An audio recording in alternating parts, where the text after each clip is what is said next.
¿Lo encontrás? Segundo capítulo de Pirkei Avot. Seguimos en la Mishnah número 4.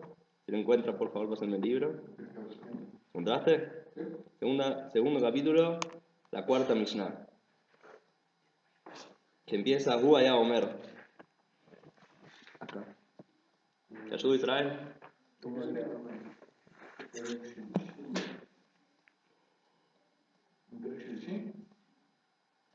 No, Perek Sheni. La Mishnah 4. En el segundo Perek, Mishnah 4.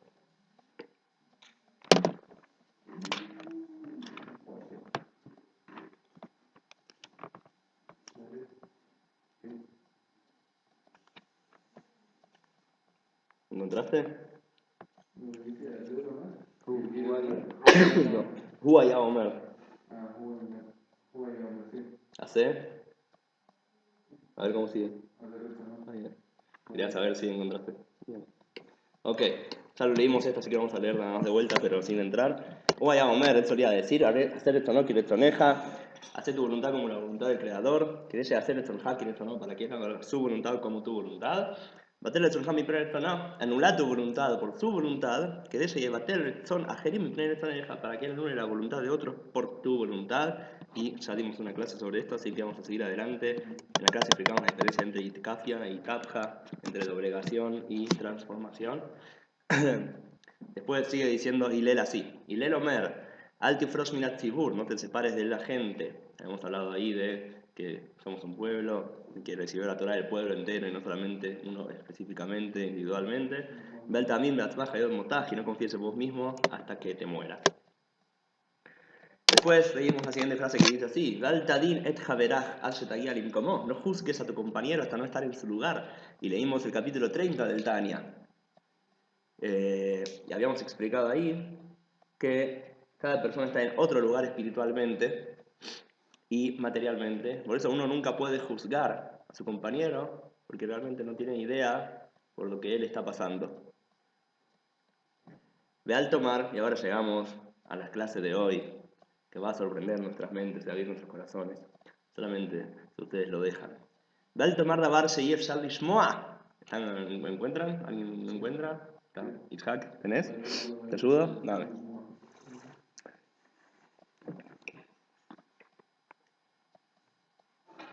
Veal. Acá, veal. De alto mar, y no digas, Dabar, una cosa. Sheyef Shalish Moa, que no se puede escuchar. Shesufole y llama, que al final va a ser escuchado. O sea, como dice la gente, me lo contó un pajarito. Siempre hay que cuidarse mucho. Hay un pasuk en Mishle, si no me equivoco, o en Kohelet. Vamos a buscar bien. Donde el rey Shlomo dice: Tzipor shamayim yolige takol. Los pajaritos del cielo llevan los sonidos, llevan las voces. Al final todos se van a enterar de lo que dijiste. Así que siempre hay que tener mucho cuidado de lo que uno dice, porque al final todos lo escuchan. Es muy importante saber cerrar la boca en la vida. Pero otra explicación un poco más profunda que puede darse de lo que dice acá es el siguiente. Ustedes saben que hay una mitzvah que se llama Ojeach Tojiach et Amiteja. Reprochar al compañero. ¿Qué significa? Que si uno ve a otro haciendo algo mal, tiene que reprocharlo. ¿Pero qué? ¿Cuál es la otra mitzvah? Muy bien, como dice Israel. Y no hacerlo públicamente. También. Wow, Itzhak, no te quedes afuera. Está bien, muy bien. No avergonzarlo. Nos dicen acá Israel da cosas muy ciertas. Por un lado, el da dice algo que es muy cierto, que no hay que reprocharlo públicamente. Porque como sigue diciendo el pasuk, ojías tojías que tapiteja, reprocharás al compañero, velotiza al objet, pero no cargarás por él un pecado, que sería, lo vas a hacer pasar vergüenza, entonces estás pecando. No puedes reprochar al otro frente a los demás, porque estás haciendo pasar vergüenza. Incluso indirectamente. Por supuesto. Por eso hay que pedirle perdón. Si uno existe una cosa así, hay que pedirle perdón también en público. No alcanza con pedirle perdón en privado. Si hiciste pasar vergüenza en público. Hay que también pedirle perdón en público. Y como dice también Israel, que lo que no se va a escuchar, no hay que decirlo. Cuentan que una vez un rebbe fue a un banco y se sentó ahí en la cola. Y esperaba. No hacía nada. Entonces uno de los empleados del banco Se le acercó y le dijo, Rebe, ¿qué necesita usted? Dice, no, venía acá a cumplir una mitzvah. ¿Qué mitzvah? La mitzvah de, así como es mitzvah decir lo que se va a escuchar, es mitzvah no decir lo que no se va a escuchar. Le dice, ¿a qué se refiere? Dice, no lo puedo decir, porque sé que no lo vas a escuchar. Dice, no, pero dígame por favor. Dice, no lo vas a escuchar. Dice, no, pero por favor dígame, ¿qué puede ser? Tal vez pueda ayudar. Le dice, bueno, mira, hay una señora anciana que el banco le está exigiendo una cantidad enorme de plata y si no se la da, esta semana la van a echar de la casa y se va a quedar sin nada en la calle. Entonces el empleado le dice, bueno, Rebe, pero ¿qué puedo hacer yo? Soy un simple empleado. Entonces Rebe le dice, ¿ves? Yo vine a cumplir la misión acá de que lo que no se puede escuchar, no decirlo. Y me hiciste pasar por una vera porque lo dije y no me escuchás. Dice, no, pero Rebe, yo no soy nadie, ¿qué puedo hacer? Yo soy simple empleado, ¿qué puedo hacer yo? Dice, ¿viste? Nada, yo quería cumplir la mitzvah. Hasta que no me sintió tanta culpa que al final terminó pagando los gastos de la anciana, salvándola. Pero en nuestro caso, el Rambam es muy claro con sus palabras. El Rambam dice, reprocharás a tu compañero, significa la mitzvah que tenemos de hacer que la gente vuelva al camino correcto. En otras palabras, no hay ninguna mitzvah de reprochar, sino que la mitzvah es hacer volver al otro al camino correcto. ¿Entiendes lo que quiero decir? No hay una mitzvah de simplemente reprochar al otro, sino hacerlo volver al camino correcto. ¿Qué pasa si vos no sabés cómo hacerlo volver al camino correcto? Te lo tome a mal en vez de tomarlo como... Por ejemplo, que te lo tome mal, o que no te escuche, o que se enoje con vos. Entonces no tenés que reprocharlo. Si no sabés cómo decir las cosas para arreglarlas, entonces no tenés la obligación de reprochar. Al contrario, si reprochas, vas a hacer un mal más grande todavía, mejor callarte. Es que la mitzvah de reprochar al prójimo se la puede ver de dos maneras, les pregunto a ustedes. La mitzvah de reprochar al prójimo, ¿ante quién es? ¿Ante el prójimo o ante el creador? ¿Entiendan? Vamos a dar un ejemplo para que se entienda. Si yo veo que alguien hace algo mal, yo tengo la obligación de corregirlo. ¿Por qué? Porque tengo la obligación de ayudar al otro o tengo una obligación ante Hashem de que no se profane su nombre. ¿La segunda? Bueno, hay quienes opinan que es la segunda. Entonces, ¿qué hacen? Por ejemplo, hay gente manejando en autos en Shabbat, en Israel, y los tipos están al lado de la carretera gritando llaves, llaves, llaves. ¿Sí? ¿Lo vieron alguna vez? Sí. ¿Ya lo vieron en persona o no? No, en ¿Sí? videos, en videos. Ah, en videos. Bueno, se lo perdieron. Vayan a ver el show alguna vez. ¿Sí? Esa es una cosa. ¿Ok?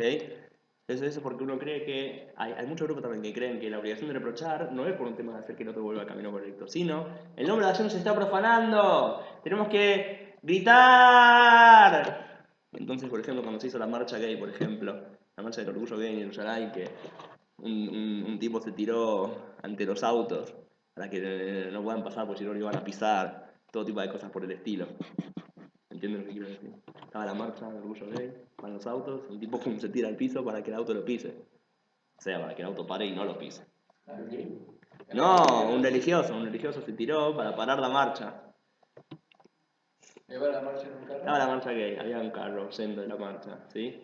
Entonces el tipo se tiró en medio de la carretera para que no pueda seguir la marcha, porque si no lo iban a pisar. Sí, entiendo. Ok. Pero la marcha que ¿La paró? La marcha sí, ¿Cuál marcha para la marcha? ¿Qué carro paró? ¿Qué tiene que ver el carro con la marcha? Había una marcha de gente, había también carros, había todo tipo de cosas. Era parte de la marcha. Sí. Ok, entonces, eso es cuando uno ve la mitzvah del reprochar al prójimo en sentido de ante Dios. Pero en realidad, al pie de la según el Rambam, por lo menos seguro que es así, la mitzvah es ante el prójimo. O sea que la idea no es simplemente gritar, sino ayudar al prójimo. Si uno no sabe cómo corregir, entonces no tiene ninguna obligación de hacerlo. Y al contrario, no tiene que hacerlo, porque solamente va a empeorar las cosas. Sobre esto también nos decían los rebes de Chabad, que pasó, como dije antes, ojías, getamiteja, vas a reprochar a tu compañero, velotiza alabjet, y no vas a hacer que sobre él haya un pecado.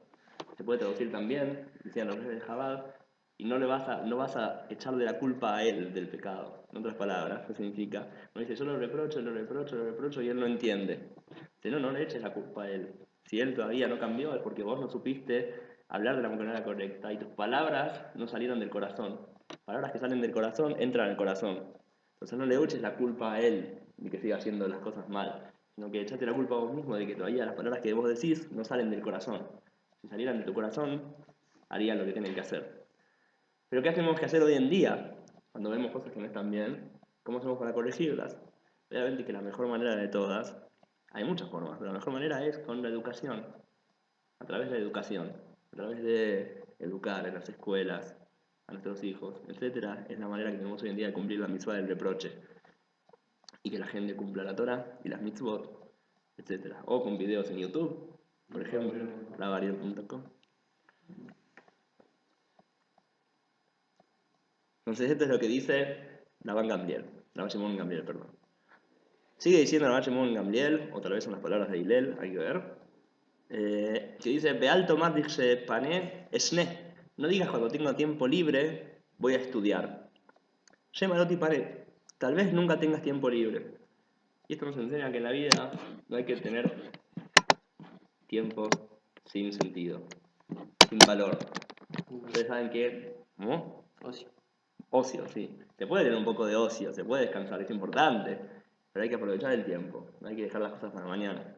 Como dice la gente, no dejes para mañana lo que puedes hacer pasado mañana. Ustedes saben que, por ejemplo, nosotros sabemos que tenemos que elevar todas las cosas materiales, pero a veces nos olvidamos de que no solamente tenemos que elevar todas las cosas físicas, sino también el mundo está compuesto por tiempo y espacio. Entonces tenemos que elevar todas las cosas físicas del espacio y también el tiempo tiene que ser elevado. Y en un instante que desapareció, no se lo puede recuperar. Entonces también el tiempo se eleva cuando se hace una mitzvah en ese momento. Vamos a seguir adelante con la Mishnah número 5. ¿Verdad? ¿Tenés ganas de leer? La Mishnah Hey.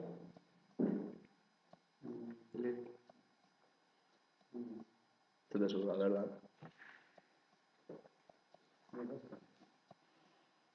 Sí. Acá dice Vav, bueno, tiene otra forma de numerizar, pero está bien. Ahí. הוא היה אומר, אין בור ירד היטב ולא עם הארץ, הזיד ולא אביישם,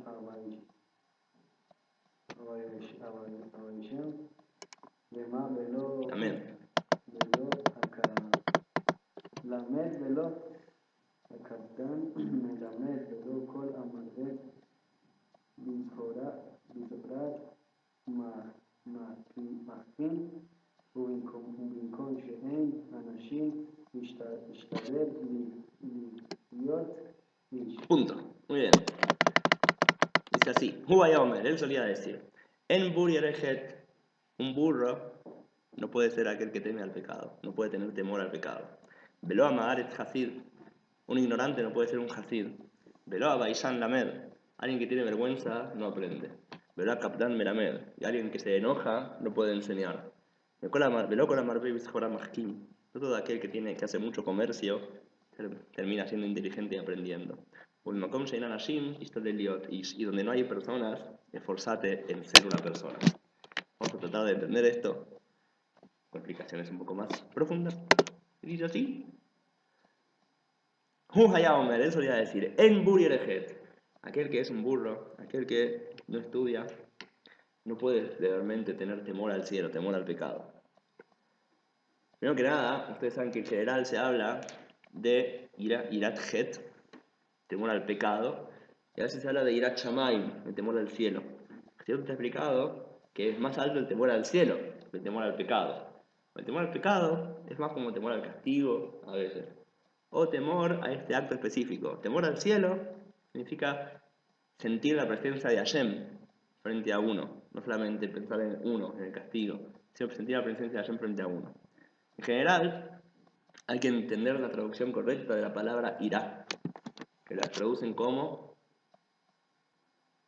temor. Gracias, Israel. Ahora ya dicen como temor, pero no es la traducción exacta temor, como el temor que nosotros entendemos. En hebreo hay 3 palabras que representan el temor. Una es eimá. Eimá significa un temor muy grande, como un terror, un terror de alguna manera. ¿Sí? Está compuesto por 2 palabras, aye y ma. Aye significa ¿dónde? Ma significa ¿qué? Es un tipo de temor que vos de repente estás en medio de la nada y decís, ¿dónde estoy? ¿Qué está pasando? ¡Pum! Estás en el medio del espacio, no sabes cómo llegaste acá. Es un temor que te deja paralizado. Ese es Eima. Aye y Ma. ¿Dónde? ¿Qué? Después hay otro tipo de temor, que es Pajad. ¿Ah? ¿Cómo? Pajad. Pajad viene de Had. Had es algo filoso. Es cuando se te pone la piel toda filosa, toda la piel de gallina. Uno también tiene un miedo muy grande. Ninguno de estos dos miedos son el miedo que hay que tener ante Hashem, el temor que hay que tener ante Hashem. Sino cuál, ante Hashem hay que tener ira. ¿De dónde viene la palabra ira? ¿Qué? Yud Reish Aleph Hei.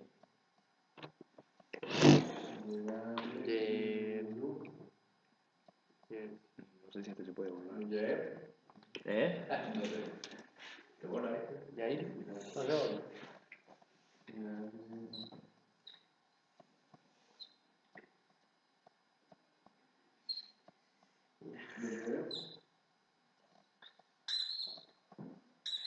¿De alegría? No. El piel de gallina. ¿Me sube?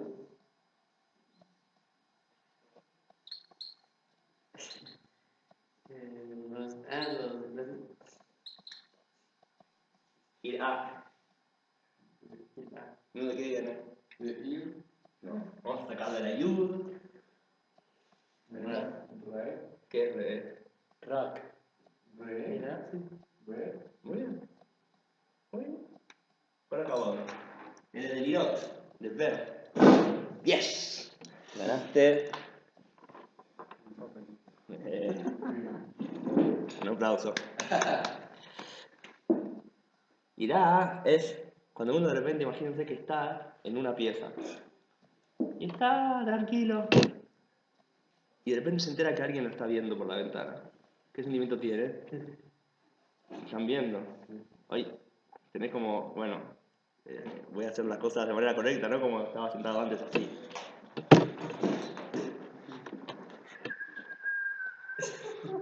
De repente dirá que de repente aparece un arsanado. ¿Cómo hacer? Hola, Rab, ¿cómo le va? Sí, toire.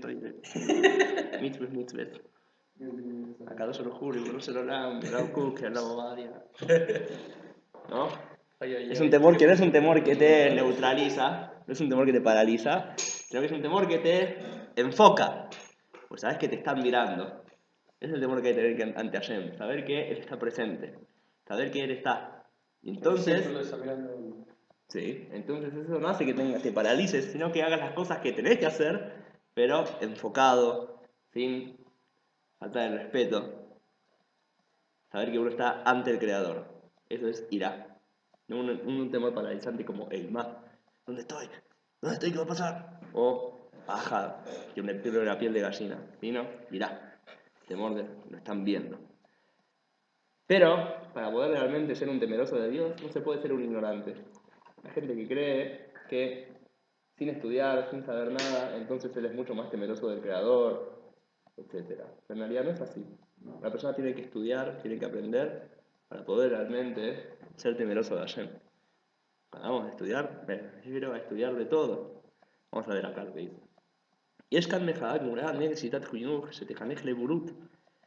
Acá hay un reproche ante un método de educación que educa a la gente a ser ignorantes.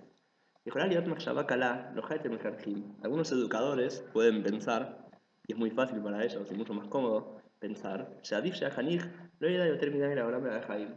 que es mejor que sus alumnos no sepan mucho sobre el mundo y no sepan mucho sobre la vida. Mejor meterlos dentro de una jaula y que no se enteren lo que está pasando. Y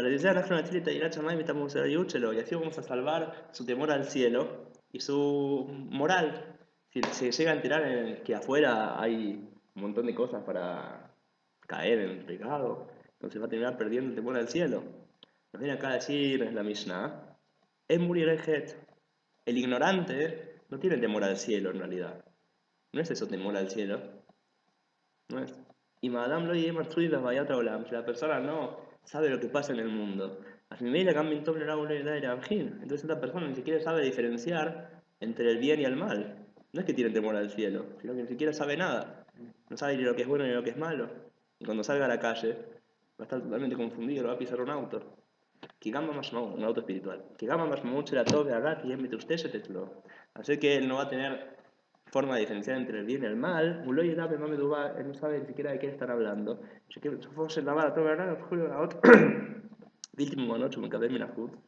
Porque para él el bien y el mal no son solamente leyes que le dicen otras personas. Y al final lo que va a pasar es que él va a dejar todas las mitzvot en vez de terminar siguiendo el camino. En el momento que él se entere de lo que pasa, va a dejar todo. Entonces la persona tiene que saber, como se dice, confrontarse con el mundo y dialogar con el mundo y aprender lo que pasa. Por ejemplo, hoy en día, en muchos lugares, se enseña a que los alumnos, religiosos estoy hablando, ¿sí? No sepan nada de, por ejemplo, criticismo bíblico.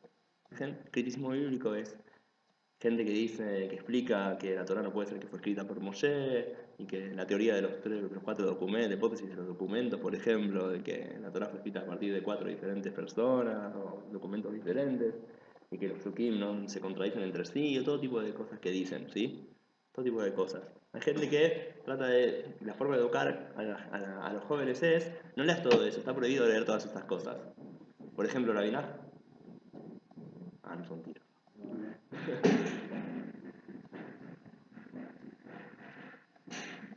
Okay.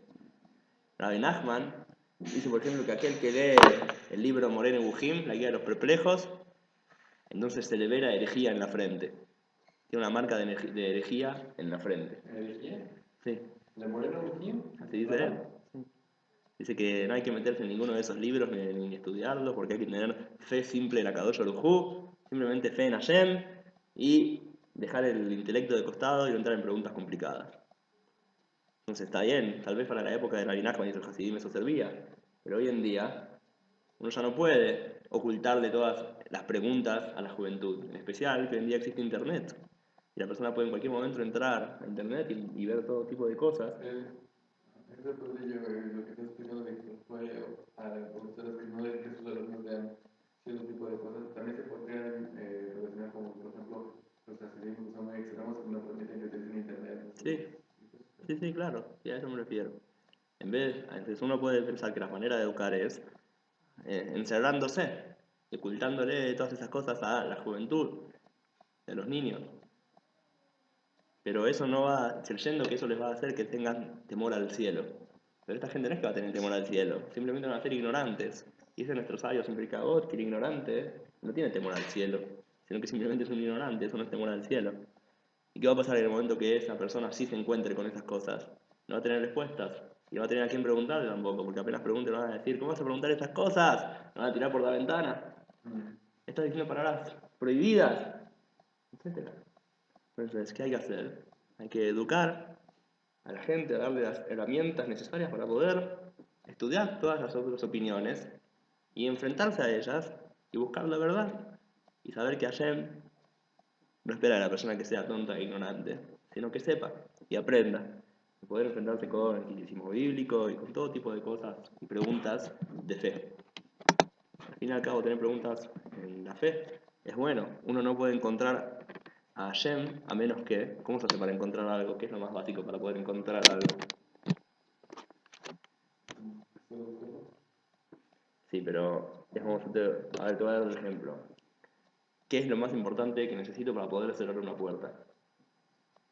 La llave. No. La llave. No. La llave. No. Lo más ¿Qué importante. es lo más importante? Lo más importante para poder cerrar una puerta. La mano. No. La intención. No. Lo más importante para que pueda cerrar una puerta es que primero esté abierta. Sí, ya sé que no iban a llorarlo nunca, está bien. Lo que quiero decir es, ¿cómo se hace entonces para poder encontrar a Hashem? ¿Cómo se hace? Sería no. Primero hay que perderlo. Perfecto, entonces la persona se encuentra con Hashem una vez que lo pierde. Lo que quiero decir es que cuando uno nunca tiene preguntas en fe, entonces al final nunca se encuentra con Hashem tampoco. Si uno tiene preguntas sobre Hashem, preguntas sobre la fe, entonces al final averigua y busca y aprende, entonces se puede encontrar con las respuestas. Pero si a uno siempre le dicen no busques ni siquiera preguntas, en un momento las preguntas van a ser demasiadas. Si una persona nunca le enseñaron cómo buscar respuestas, va a terminar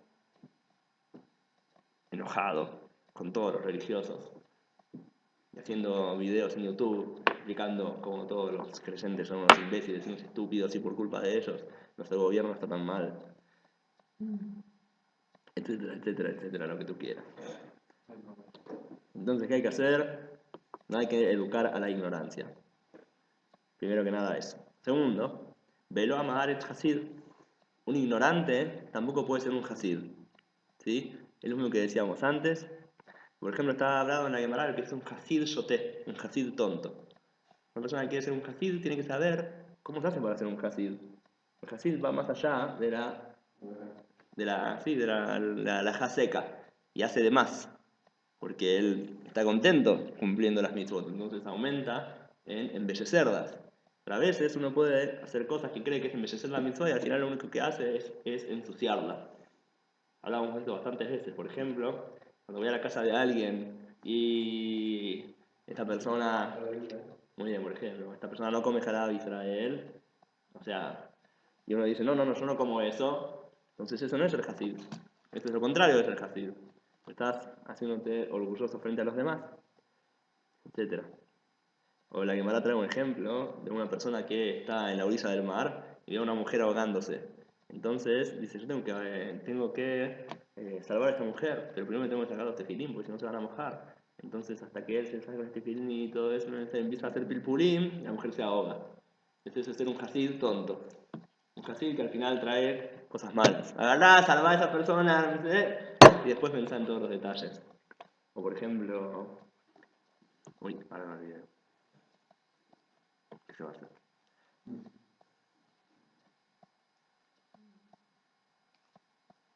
Hay que ser inteligente en la vida, usar el sentido común. Si no, ayer no nos lo hubiera dado. Ay, ¿por qué me olvidé de esto? Es algo importante. Que los Hasidim decían, ¿por qué ayer no dio una brajá para darse de acá? De acá es una mitzvah, entonces deberíamos decir una brajá antes de hacerlo.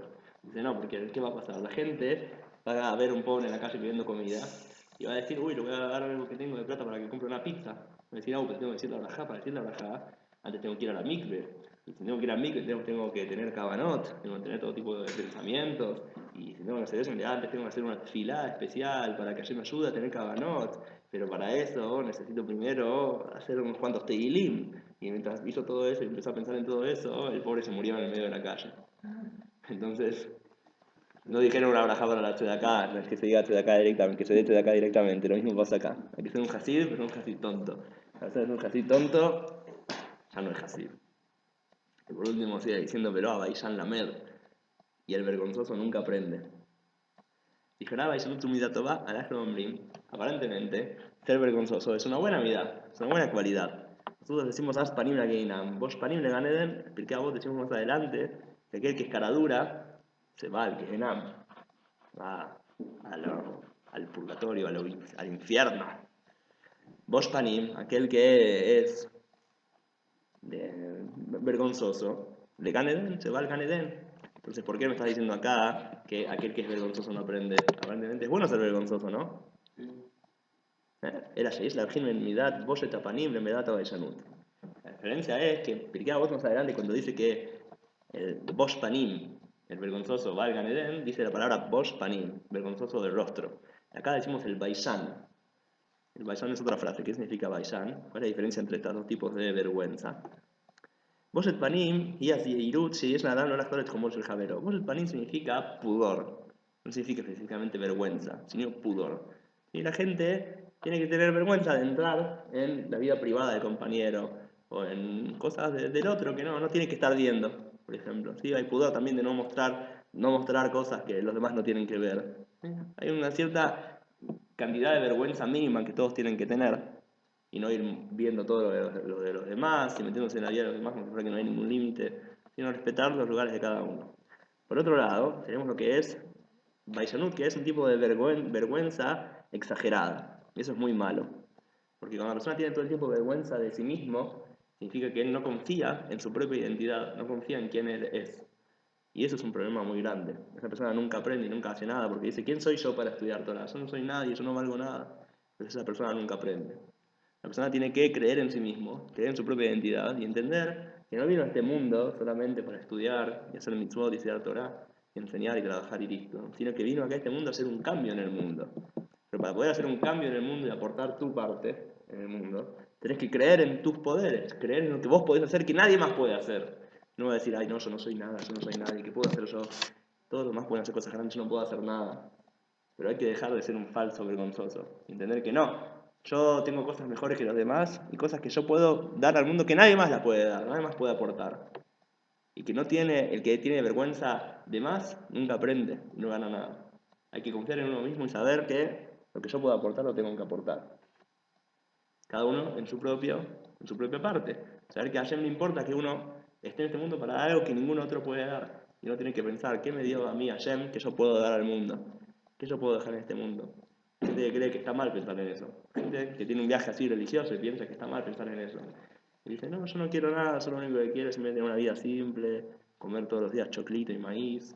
Y no me interesa comer nada más. Y tanto, y levantarme a la mañana, estudiar Torah, escribir unos cuantos códigos de PHP en la empresa de high-tech, volver a mi casa, quedar un poquito de todo y irme a dormir, y así morirme y ir al Gan Eden. No, yo no quiero cosas grandes, cambiar el mundo, nah, eso es para megalómanos. Ayudar a la comunidad, nah. Yo solamente quiero mi propia cosa. ¡No! Vos tenés algo especial para aportar. Apórtalo, ¿verdad? Hazle caso a tu sed. Como dice Bugs Bunny. Entonces hay que confiar en uno mismo. Si vos sos, por ejemplo, Ariel Brunovix, ¿qué tenés que hacer? Ravariel.com. Si vos sos, por ejemplo, alumno de Ariel Brunovix, ¿qué tenés que hacer? Compartir. Difundir Ravariel.com. Para eso yo te puse en el mundo. Vieron como yo no solamente les enseño, sino que hasta les revelo el propósito de sus vidas. Si lo sirvo todo en la mesa, con ketchup y mayonesa, no se pueden quejar. Vamos a ir terminando por el día de hoy. ¿Quiere alguien decir algo, aportar algo interesante? ¿Alguna experiencia que tuvieron en su propia vida? Uy, me canso de hablar tanto. No. Pero acá, bueno, ¿qué voy a hacer? A ver tu experiencia. Ok. No, ¿cuál es tu experiencia en la que la aportaste al mundo? Todo se puede en este mundo. ¿Cómo? Todo tiene solución en este mundo, pero Todo la tiene muerte. solución en este mundo. Ok. Todo tiene solución en este mundo, también la muerte. Ese es el aporte de Isaac a la humanidad. Veló a Capitán Melamed. Aquel que se enoja no puede enseñar. ¿Alguien quiere contar las experiencias que tuvieron en la escuela con el maestro ese que les pegaba y los echaba a patadas de la pieza, de la clase? ¿O quisieron no contarlas? No, vergonzoso. Aquel que se enoja no puede enseñar. Me parece que no hay mucho de lo que decir, es muy importante. Aquel que se enoja no puede enseñar. Aparte de que aquel que se enoja no confía en sus alumnos. Entonces, ¿cómo puede enseñarle a alguien en que no confía? Veló con la Marbelis Joram. No todo aquel que trabaja mucho termina siendo más inteligente, aumenta comercio, termina siendo más inteligente. Y donde no hay personas, tenés que tratar de ser persona. A veces uno dice, ¿por qué voy a cuidar solo las reglas de tránsito si nadie las cuida? Bueno, pero si no hay nadie que las cuide, entonces sé vos el que las cuide. Sé vos el ejemplo. Sé tú el ejemplo. Si hay alguien en el grupo que hace cosas que están mal y todos no se animan a decirle nada, entonces sé vos el que se levante y diga, estás mal, basta de hacer eso. Pero de una buena manera, ¿no? Sí, de buena manera, obvio, De corazón. de corazón, sí. Pero no esperes a que todos los demás te digan, sí, hacelo. No. Vos también tenés que levantarte y hacerlo vos. Donde no hay personas, sé vos persona. ¿Sí? Si seguimos esperando a que alguien nos diga, muy bien, vamos a seguir esperando mucho tiempo. Colorín colorado, esta clase tan divertida Se ha terminado. Raro.